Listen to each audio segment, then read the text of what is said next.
The president is expected to tout tonight his signing into law this week NAFTA 2.0. Key Democrats not invited. No pens for Dems there. Plus, the president did announce earlier this week a Mideast peace deal. Let's bring in Treasury Department Assistant Secretary for Public Affairs, Monica Crowley. Great to see you, Monica. Hey, great to see you too, Liz. Potentially a week for the history books.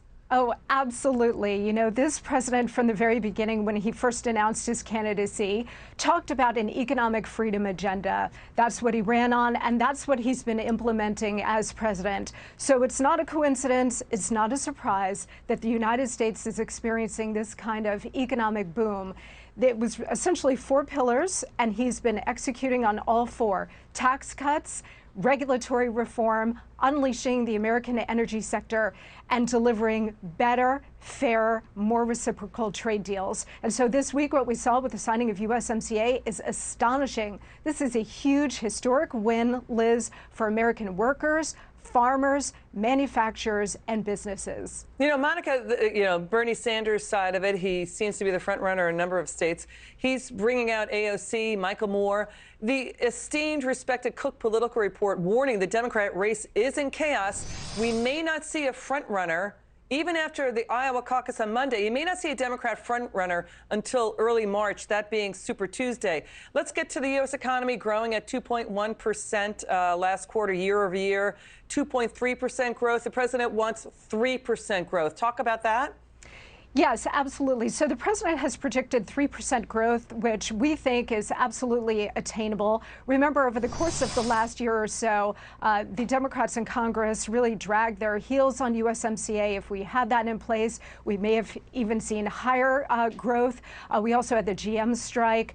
We've seen a number of other issues, Boeing, of course, with ongoing issues. And the administration is confident that those issues will be resolved in relatively short order if they haven't already. So you know, you need a good partner in Congress to rein in government spending. This administration is absolutely committed to doing that as we move forward.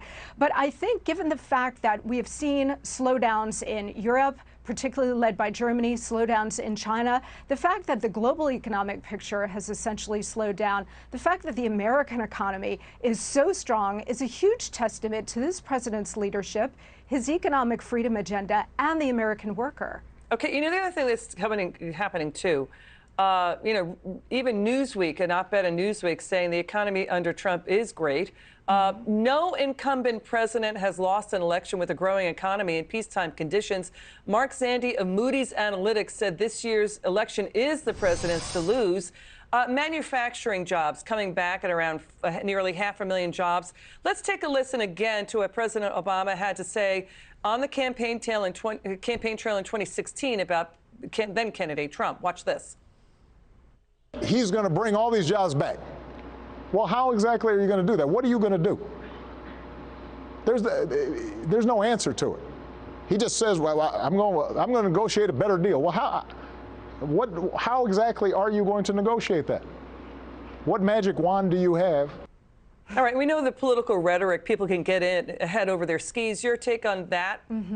Well, President Trump proved that he didn't need a magic wand, but what he did have was a pro-growth set of economic policies, an economic freedom agenda, again, centered on tax cuts, regulatory reform, better trade deals for the American worker, unleashing the U.S. energy sector. All of those things came into play to unleash the traditional American engine of economic growth, prosperity, innovation, creativity. We're seeing all of those things come into play now. And again, it's not a coincidence. It's a direct result of President Trump's economic policies. Yeah. And when you mention manufacturing, this is critical. USMCA is going to deliver a huge boon to the U.S. manufacturing sector. You mentioned over 500,000 manufacturing jobs already created since the president entered office. But also, Liz, I would just point to the fact that we are experiencing a true blue-collar boom, where we have, since the president's election, we have seen the working class experience the largest growth. Yeah, So, you know what's interesting?